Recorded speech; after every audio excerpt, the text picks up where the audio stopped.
और जय हिंद साथियों, आप सभी को मेरा प्यार भरा नमस्कार। मैं मुकेश यादव, मैथ टारगेट से। और आज हम लोग पढ़ेंगे कक्षा 9 की मैथ एक्सरसाइज 9.3 का क्वेश्चन नंबर 11। यदि हम बात करें तो पिछली क्लास तक जो है वो हमने इस एक्सरसाइज का क्वेश्चन नंबर 10 तक हम लोगों ने कंप्लीट कर लिया था।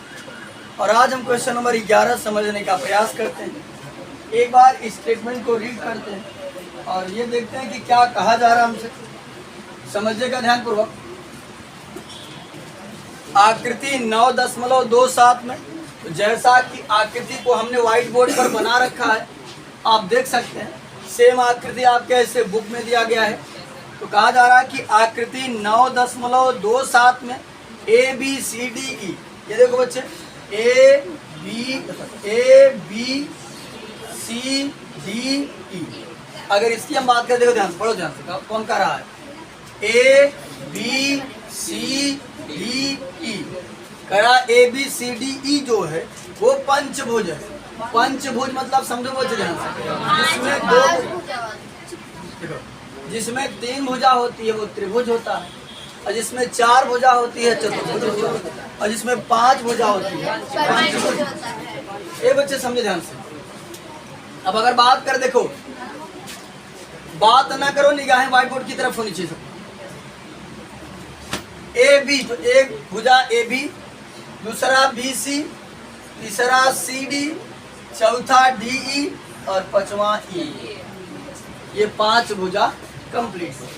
वही कहा जा रहा है कि ए बी सी डी ई जो है वो एक पंचभुज है। हमने आपको बताया था कि यदि 3 वर्ड होता है तो वो त्रिभुज होता है, 2 वर्ड होता है तो वो रेखा होती है, और केवल 1 वर्ड होता है तो वो बिंदु होता है, और 4 वर्ड होता है तो वो चतुर्भुज होता है, और अगर 5 वर्ड है तो वो पंचभुज। ये जानते हैं।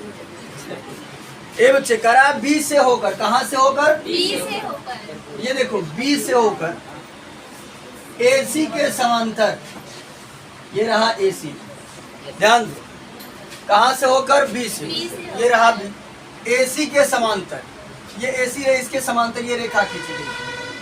करा बी से होकर, किसके समांतर? ए सी के। बी से होकर ए सी के समांतर खींची गई रेखा बढ़ाई गई डीसी को। पहले ये डीसी था, इसे डीसी को हमने यहाँ तक एक्सटेंड किया, बढ़ाया, तो ये जा करके कहाँ काट रही है? एफ पर इंटरसेक्ट कर रही है। ठीक, वही कह रहा है कि बी से होकर किसके समांतर? ए सी के समांतर खींची गई रेखा बढ़ाई गई डीसी को कहाँ इंटरसेक्ट कर रही है? एफ पर इंटरसेक्ट पर मिलती है। तो दर्शाइए कि area of A C B, A C B इसका area of A C B बराबर area of A C F. A C F, इन दोनों का एरिया बराबर दिखाना है, यानी area of A C B बराबर area of A C F, ये दिखाना है।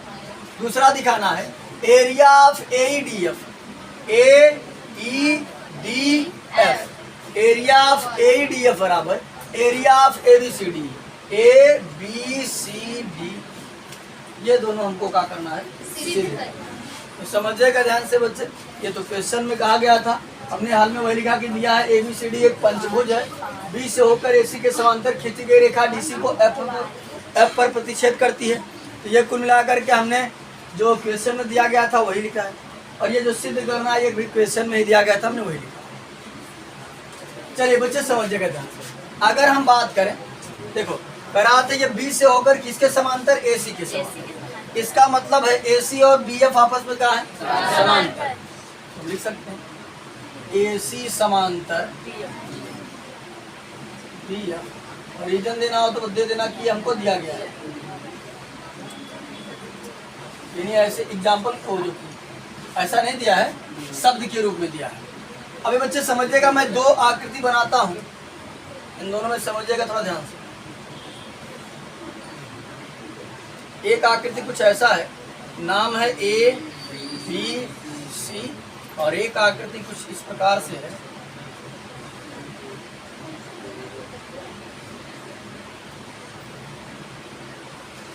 यहाँ पर नाम है ए सी, अच्छा ठीक है, यहाँ पर नाम है सी और यहाँ पर नाम है एफ। ना तो उधर बैठ जाओ।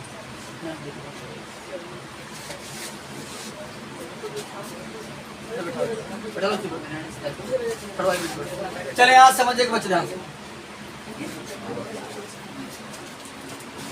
ये बच्चे समझिएगा। एक आकृति हमारी ये है, एक आकृति हमारी ये है। इसको और इसको बराबर दिखाना है। एरिया ऑफ एसीबी बराबर एरिया ऑफ एसीएफ। ये रहा एसीबी, ये रहा एसी। मेन आकृति में यदि आप देखना चाहते हैं तो मेन आकृति में ये रहा एसीबी,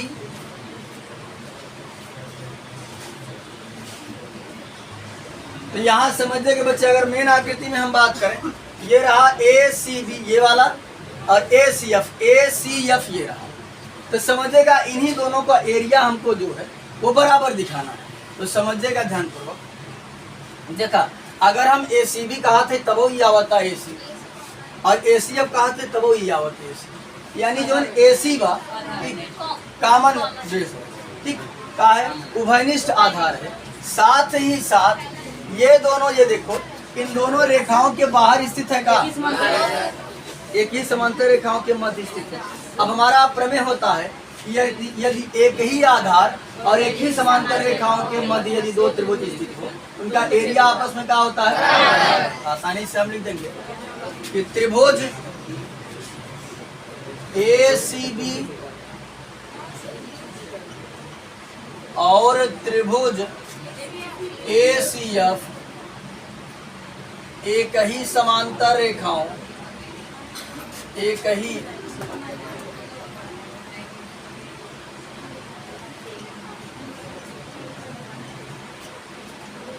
ही समांतर रेखाओं, वो समांतर रेखाएं हैं क्या, एसी समांतर बीएफ, एसी समांतर बीएफ के मध्य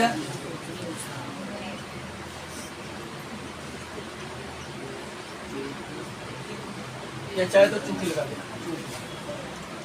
एसीबी और एसीएफ एक ही समांतर रेखाओं एसी और बीएफ के मध्य स्थित है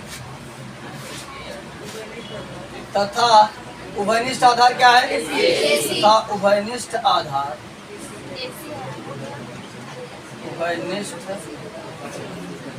उभयनिष्ठ आधार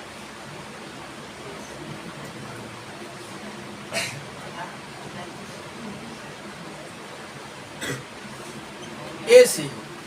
अब हमने पढ़ा है कि यदि एक ही आधार और एक ही समांतर रेखाओं के मध्य अगर दो त्रिभुज स्थित होते हैं, उनका एरिया आपस में क्या होता है, ये लिख देंगे। इसलिए एरिया ऑफ एसीबी यानी इसका एरिया इसके एरिया के क्या होगा बराबर, एरिया ऑफ एसीबी,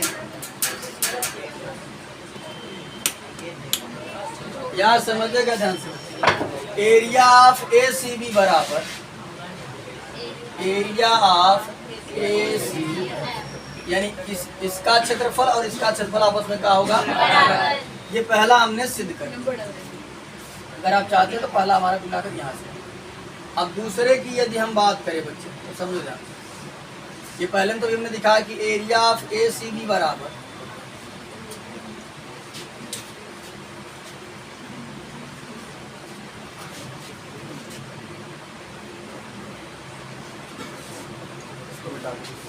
आया, देखिए हमने दिखाया एरिया ऑफ एसीबी बराबर एरिया ऑफ एसीएफ, लिखना होगा तो लिख लीजिएगा कि ऊपर सिद्ध कर चुके, लिख लीजिएगा परिणाम एक से, परिणाम एक से, परिणाम एक से मतलब समझिएगा जो रिजल्ट फर्स्ट था जिसको हमने प्रूफ किया था, ठीक। तो परिणाम एक से हमने ये तो सिद्ध करके दिखा दिया कि ये बराबर है। आप समझिएगा बच्चे ध्यान से थोड़ा, अगर मैं ऐसे आकृति बना के यहाँ बना दे रहा हूँ या इसी को मिटा के बता देगा, चलो अभी इसको पूरा कर देंगे, इसी में समझा दे रहे हैं, उसके बाद पूरा कर देंगे। कौन कौन था ए सी बी, लेकिन मिटा देंगे तो बनेगा नहीं, अलग से बना देते देखो।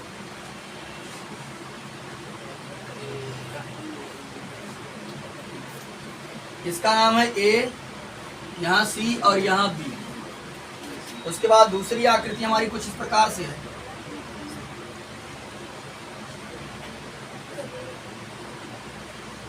छोटा बना दे रहे हैं। यहाँ पर नाम है ए सी और यहाँ पर एफ। ये बच्चे थोड़ा ध्यान से समझो, ये चीज इसका एरिया और इसका एरिया हमने बराबर दिखाया है। ये आकृति देखकर मत बताइएगा जगह कम था इसलिए ये छोटा बन गया और ये बड़ा बन गया है, ये दोनों बराबर ही है, ठीक।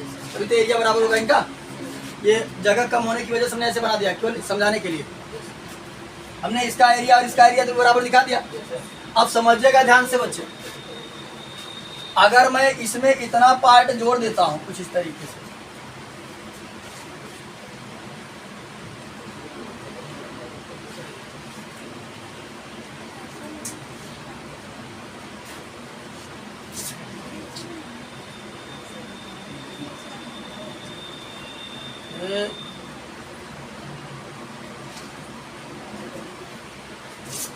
ऐसे अगर इतना पार्ट जोड़ देता हूं, यहाँ पर नाम है डी और यहाँ पर नाम है ई, ठीक। जब इतना पार्ट जोड़ देता हूं, इतने में हमने इतना जोड़ा तो ये पूरा हो गया। इस पूरे का नाम क्या है? ए बी सी डी ई, है ना। अब देखो यही तो सिद्ध करना था, ए बी सी डी ई। हमने देखा कि अगर मैं इतना एरिया जोड़ दे रहा हूं तो वो वाला आ जा रहा है, और इसमें भी यदि मैं इतना एरिया जोड़ दूं इस तरीके से,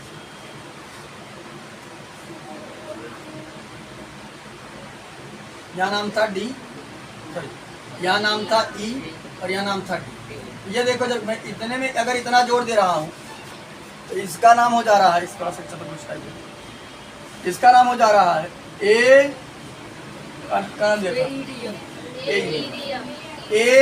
ई डी एफ, ये पूरा हो जा रहा है। तो हमने देखा कि अगर दोनों पक्ष में ये कॉमन एरिया जोड़ देते हैं, ये दोनों आपस में क्या हो जा रहे हैं, जो हमको सिद्ध करना है वो आ जा रहा है।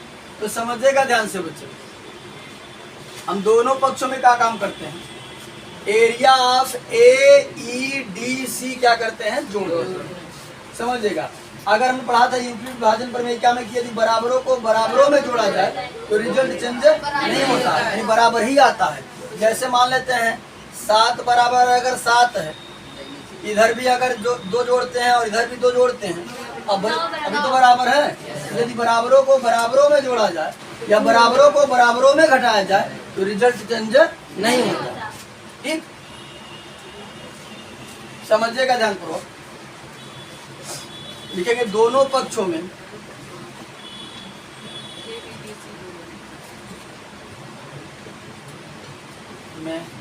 Area of A E D C जोड़ने पर,